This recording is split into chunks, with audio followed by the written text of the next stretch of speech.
नमस्कार विद्यार्थियों, स्वतंत्रता संघर्ष से संबंधित इस प्रश्नोत्तरी में मैं राजेंद्र कुमार शर्मा आपका हार्दिक स्वागत अभिनंदन करता हूं। प्रश्न, महात्मा गांधी कांग्रेस के अध्यक्ष किस अधिवेशन में चुने गए? ये प्रश्न बार बार पूछा जाता है। जी हाँ दोस्तों, बेलगांव अधिवेशन जो कि 1924 ईस्वी में हुआ, उसमें महात्मा गांधी अध्यक्ष के रूप में चुने गए। प्रश्न नंबर 2, गदर पार्टी की स्थापना कब और कहाँ हुई? गदर पार्टी की स्थापना 1 नवंबर 1913 ईस्वी में सेंट फ्रांसिस्को जो कि अमेरिका में है वहाँ पर हुई। अगला प्रश्न, गदर पार्टी किसके नेतृत्व में बनी? जी हाँ दोस्तों, लाला हरदयाल जी के नेतृत्व में। गदर पार्टी के पहले अध्यक्ष सोहन सिंह भक्काना जी थे। सोहन सिंह भक्काना। केसरे हिंद महात्मा गांधी को उपाधि से दी गई, तो ये उपाधि कब दी गई? सन 1915 में। जी हाँ दोस्तों, किस अधिवेशन में कांग्रेस के नरम और गरम दल में संयुक्त रूप से एकता हो गई? लखनऊ अधिवेशन जो कि 1916 में हुआ। मुस्लिम लीग और कांग्रेस ने मिलकर किस अधिवेशन में एक संयुक्त समिति की स्थापना की? जी हाँ दोस्तों, लखनऊ अधिवेशन। स्वशासन के लिए बाल गंगाधर तिलक ने किस संस्था की स्थापना की? स्वशासन के लिए होम रूल लीग मार्च 1916 ईस्वी में पूना में स्थापना की है। जी हाँ दोस्तों, एनी बेसेंट का भी नाम आपने सुना होगा। अगला प्रश्न, एनी बेसेंट ने होम रूल लीग की स्थापना कब और कहाँ की? सितंबर 1916 ईस्वी में। जी हाँ दोस्तों, पहले जो मार्च 1916 में बाल गंगाधर तिलक ने स्वराज की स्थापना हेतु है, और जो एनी बेसेंट है इन्होंने सितंबर 1916 ईस्वी में मद्रास में स्थापना की है। बाल गंगाधर तिलक ने पूना में किया, ये ध्यान रखें। एनी बेसेंट के नेतृत्व में स्थापित होम रूल लीग के प्रथम सचिव जॉर्ज अरुंडेल थे। भर्ती करने वाला सर्जेंट, देखिए कितना अच्छा जवाब, महात्मा गांधी को कहा जाता है। क्यों? क्योंकि प्रथम विश्व युद्ध जब चला, उस विश्व युद्ध के दौरान महात्मा गांधी जी ने लोगों को सेना में भर्ती होने के लिए प्रोत्साहन दिया, इसलिए भर्ती वाला सर्जेंट कहलाए। साबरमती आश्रम की स्थापना किसने की? महात्मा गांधी जी ने की। और ये कब और कहाँ पर की? तो 1916 ईस्वी में अहमदाबाद में महात्मा गांधी जी ने की। चंपारण आने के लिए गांधी जी को किसने प्रेरित किया? तो बिहार के किसान नेता हुए हैं राजकुमार जी, उन्होंने प्रेरित किया। सत्याग्रह का सर्वप्रथम प्रयोग गांधी जी ने दक्षिण अफ्रीका में किया था। जी हाँ दोस्तों, दक्षिण अफ्रीका में किया था। भारत में सत्याग्रह का सबसे पहला प्रयोग गांधी जी ने कहाँ किया? तो जो चंपारण से संबंधित अभी अपन ने पढ़ा, चंपारण बिहार में है, वहाँ पर प्रयोग किया। चंपारण बिहार में। चंपारण का आंदोलन कब हुआ? बिल्कुल दोस्तों, तो चंपारण का आंदोलन 1917 में हुआ। चंपारण विद्रोह के कारण अंग्रेजों को कौन सी प्रथा समाप्त करनी पड़ी? 3 कठिया प्रथा। महात्मा गांधी जी ने पहली बार भूख हड़ताल किसके समर्थन में शुरू की? 1918 ईस्वी में अहमदाबाद मिल के जो मजदूर हैं, उन मजदूरों के समर्थन में महात्मा गांधी जी ने प्रथम बार भूख हड़ताल शुरुआत की। जी हाँ दोस्तों, अहमदाबाद मिल के जो मजदूर हैं 1918 ईस्वी में, उनके समर्थन में ही महात्मा गांधी जी ने प्रथम बार जो भूख हड़ताल की है। दोस्तों, अगर चैनल को आपने सब्सक्राइब नहीं किया है तो एक बार आप सब्सक्राइब कर लें और बेल आइकन को दबाकर नोटिफिकेशन ऑन कर लें।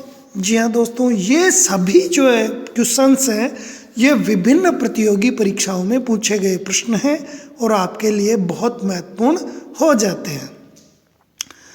ये अपन देख चुके हैं। और ये जो आज का ये वीडियो है, ये है स्वतंत्रता संघर्ष से प्रश्नोत्तर।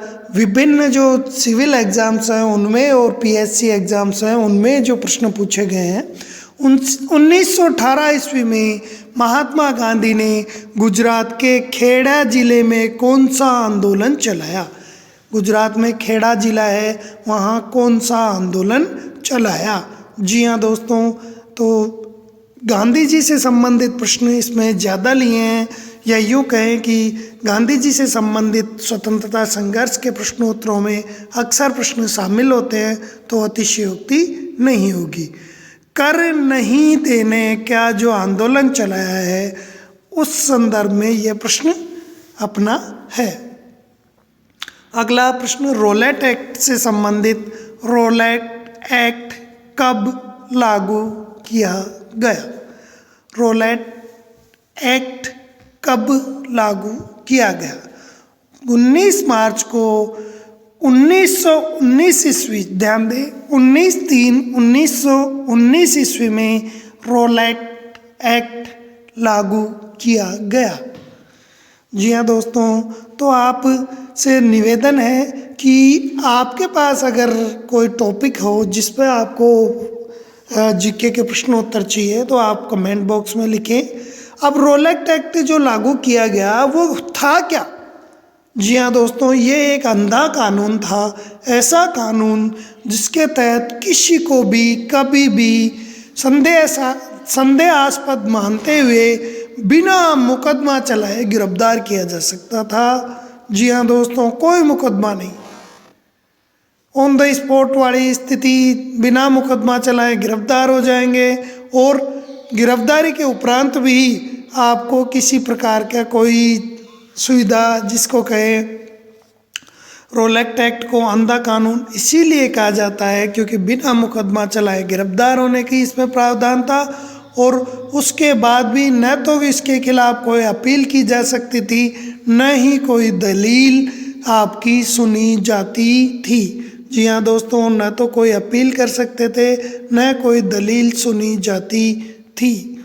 तो इसलिए इसको रोलेट एक्ट को अंधा कानून कहा गया, क्योंकि इसमें किसी को भी गिरफ्तार करने का बिना किसी सबूत के गिरफ्तार करने का न कोई दलील, न कोई अपील, न कोई वकील, तो ये अंधा कानून कहलाया।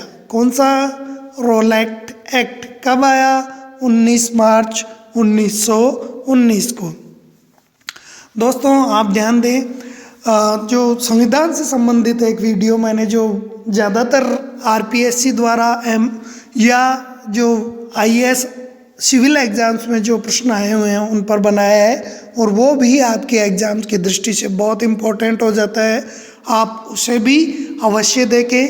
अगर आपको राजस्थान जीके से संबंधित जो तैयारी करनी है तो सर्च करें हमारा राजस्थान जीके, और आप उसमें देख सकते हैं, या वीडियो लिस्ट में जो प्लेलिस्ट है उसमें आरपीएससी नाम से प्लेलिस्ट है, वहाँ जाकर भी आप देख सकते हैं। आगे अपन बढ़े। रोलेट एक्ट के बारे में हम जान चुके हैं, न कोई वकील, न कोई दलील, और 1919 का ये अंधा कानून। आगे अपन प्रश्न करते हैं, गांधी जी ने रोलेट एक्ट के विरोध में देशव्यापी हड़ताल कब शुरू की? 6 अप्रैल 1919 में। जी हाँ दोस्तों, जलियांवाला बाग, 13 अप्रैल 1919 ईस्वी में जलियांवाला बाग हत्याकांड हुआ। वह कब? देखो, रोलेट एक्ट के विरोध में 6 अप्रैल को गांधी जी ने भूख हड़ताल की। जलियांवाला बाग हत्याकांड 13 अप्रैल को हुआ। कहाँ पर हुआ?